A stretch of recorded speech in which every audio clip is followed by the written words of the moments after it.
Welcome back everyone, Zaf here. In this video we're going to cover ALICIA, seeing if she's the newest best hunter we have. I'm going to cover her skills, her utilities, and showing whether or not you should summon for her, because with these hunters on the rated banner, you don't want to waste your tickets, so it's vital to know if you should summon for them or not. And just before we begin, I want to show you what the code distribution process is like. As you know from our previous video, I'm giving out thousands and thousands of codes, but if you didn't know, they are one-time use codes. That means I have to distribute them manually each and every time, so to every comment on that video, I'm sending one unique code, copy-pasting from my list, going back and forth, manually doing it, and there's 3,800 comments on that video, so it's such a grueling process. I hope you all appreciate it. It's taking me hours so far. I've distributed close to 1,000 in total on YouTube, Discord, and through the support program. So if you're not supporting us yet, make sure you do it. There will be additional awards coming out for supporters, so make sure you do support our channel. But please, I'm making this statement because I'm begging Netmarble, can you please provide me a universal code? I know I super appreciate that you provided us 16,000 codes this week and next week, but to distribute them, it's just so much work. It's very complicated to do. Can you just provide us a code that's something like Zaf YouTube? That way I can just give it to the viewers, to anyone on Discord, to anyone on the supporter program, and it has a, let's say, limited use up to maybe 10,000 or 20,000, whatever you want to provide. That way, once it's used up, the code is expired and I don't have to individually hand out the codes. My Discord DMs are absolutely flooded. My YouTube comments are also a mess trying to get all the codes out. So this is a plea to the devs. Can you please give me a universal code? I would so appreciate it. But yeah, let's go ahead and cover ALICIA. She is the next hunter that's coming out in the next few days, so we should really know what her stats are like. This is her weapon here, the Witch Wand of the Snowstorm. Let's see what abilities it has in just a second. And this video clip is thanks to Alpha Leaker. They posted this and I didn't want to cover it, just so we get a quick look at ALICIA. So here's her weapon. It increases a user's core attack damage by 5% when the Ice Body Armor effect activates, and core damage is just your skill damage, your normal one, that you activate once you do a consecutive attack, so that's what it's for. And it also increases a user and team member's water damage by 2.5% for 20 seconds. That's not too bad, it isn't great, but at the max tier here, as we see, it's a 10% buff, so actually a decent bonus. This means she will be perfect for a Cerberus team, for example. Having Jiwoo on your team and ALICIA means Jiwoo will deal a ton more damage. She will get the water elemental bonus when you do fight the Cerberus on top of this bonus here, so that'll make your main attackers, Jiwoo for example as a water unit, a complete powerhouse. But anyways, let's continue on. We're going to look at her skills next. Her basic attacks are very simple, the Touch of Winter, nothing we're not used to seeing, just classic damage scaling off the user's attack, not HP for example. So ALICIA won't be a tank, she'll just be a support DPS. If she scaled off defense or HP, she'd obviously be more tanky, but in this case she's not. Let's see her next attack, her core attack, which scales off her weapon. This is what the core attack bonus will boost, so when their core damage goes up, this skill will deal more damage, and at 1,600%, it's actually fairly strong. This looks like a very nice AoE attack, so a solid core attack. Her next skill, Winter Storm, it's one of her basic skills, deals alright damage. It is water elemental of course, and it also has a 30% chance of freezing a target, so it is going to go off fairly often with a fairly low cooldown. And when you use a skill, it also applies the Ice Body Armor effect, which we will cover shortly. And here's a skill in action. It's an AoE skill. She dashes forward, and I assume it sucks in all the enemies. Let's just see that in action one more time. She's going to use it, and yeah, it might suck them in a bit. We'll have to see once a skill is released. It is a whirlwind, and we're used to those sucking up enemies. It moves in the direction it's entered, so it'll activate in front of her, so very interesting. I want to see more of the skill in action. But moving on to the second basic skill, that's the Ice Needle. Again, a very decent damage multiplier. It doesn't have too many effects, it's just basically raw damage, and it also applies the airborne effect. But the main point of interest for the skill is the insane AoE it has. Did you see that? It's honestly on par with MSQ. Look at the range. It goes basically off screen, so this will be fantastic for mobbing. I love to see that. Here's her support skill, Ice Detonation. ALICIA attacks the enemy by creating a large icy terrain that detonates. It has a 25-second cooldown, a decent multiplier, quite low actually, but it does interrupt the targets for 5 seconds. That's the freeze ability. Very strong actually. 5 seconds is quite long. As you see there, huge AoE, and it does last for a few seconds, freezing the target. So that's what we want to see in a utility damage dealer. And her QTE skill, Eternal Frost. ALICIA attacks the enemy by creating an ice field that detonates. So that's a common theme we've seen.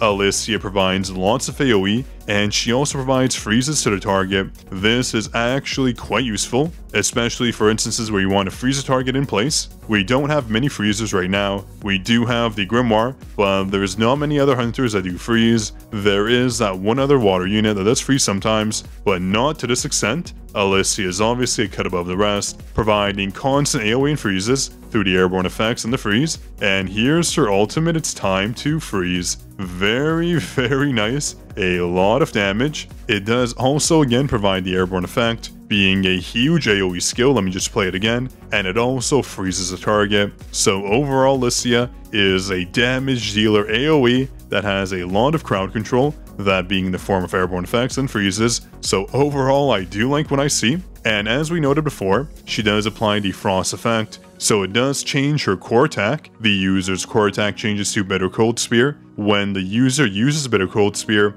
it consumes Frost up to 3 times at once. Bitter Cold Spear's damage increases by 80% per Frost instance that's been consumed, increasing up to 240%, and the duration is infinite, stacking up to 5 times, so ALICIA's core attack and her auto attacks in general will be super strong. This is actually interesting. Maybe you can tag her in while your hunters recharge their power gauges. She's going to do a ton of damage for core attacks, and then you sit pretty, swap your hunters in, and let them deal the rest of the damage. But going back to her passives, we can see at A1 she gets a lot of value, but it's only when Shield is active. It increases the user's crit rate and crit damage by 16%. Not a bad A1, fairly standard, nothing to really make her stand out, but let's see her A2 bonus. As we scroll down here, when Eternal Frost, Winter Storm, or Ice Needle are used, it applies additional Frost effects. So just getting the Frost effect through faster. And at her A3,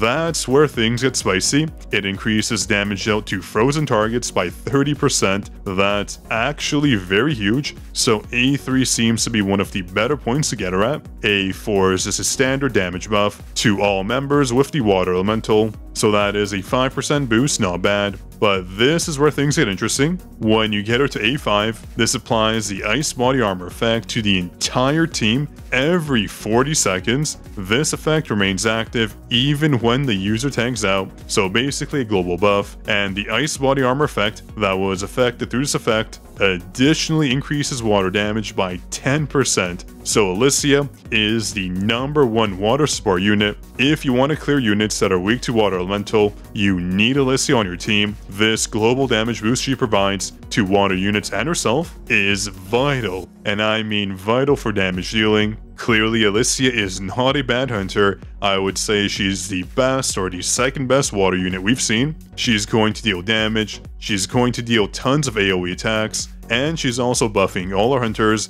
with the water elemental. So overall, I was thinking about skipping her. I didn't think I would need her for my build, but ALICIA does seem like a hunter that I definitely cannot pass up on, and I don't think you should either. These rated banners are always perfect to summon on. The events they provide are so amazing. You get the hunter exclusive weapon, and you're basically bound to get 3 copies, 1 initial and 2 dupes. That's why the rated banners are so important, and I'm glad to see that ALICIA is definitely not disappointing. All these skills are AoE, they deal tons of CC, they provide tons of crowd control, and the damage boost she provides, that is exactly what I like to see on a hunter. So overall, just from this initial preview, I would have to say ALICIA is not a pass, you should probably summon for her if you are free to play and you're running out of Essence Stones and rate up tickets after summoning on Cha. Well, you might want to potentially think about summoning for her or not. Maybe just getting one copy of her will be enough. I don't think the dupes are vital to make her successful, but clearly at A5 compared to A1, there is a huge difference. So for free to play, you probably just want one copy, but if you are pay to win, you want at least 3, if not 5. 5 is obviously the best point for this hunter. At a 3D bonus is fine, providing a 30% damage increase to frozen targets, but at A5 is where the juicy damage comes in. The global buff really gets amplified. So if I had to comment, I would say for free to play, just get one copy. You either want 4 total copies or 5, since the bonuses are just so nice. So definitely let me know in the comments what you think. Overall, she seems very promising. These percentages are bound to change once she is released, so we just have to sit pretty and wait until the devs do fully release her, which will be in a few days. But overall, the fact that she has constant AoE, and that is something I've been asking for, an AoE hunter that actually deals lots of damage. I know we have Emma, she is a bit more difficult to build, but with ALICIA she's going to be key for those speedruns. I feel like every team might actually use her, just because it looks like her skills are very easy to get off, they're fairly instant, the animation is quick, that's what we want to see, and with the knockups, we are going to avoid a ton of damage, so it'll be easy to just rush through the enemies, especially for those very difficult time trials with a lot of mobs where it's hard to place in the top 3 rankings. I think with ALICIA, she'll make it so easy to do. So yeah, I hope you enjoyed. That was basically it for today's preview. If you want some codes for Soul Leveling Arise, go to our previous video. You can just leave a comment and I'll try to get a code to you. Again, they're limited supply, and also it is very grueling work, so please do subscribe, like the video if you enjoyed, and stay tuned for future Soul Leveling Rise videos. This is Zaf signing out.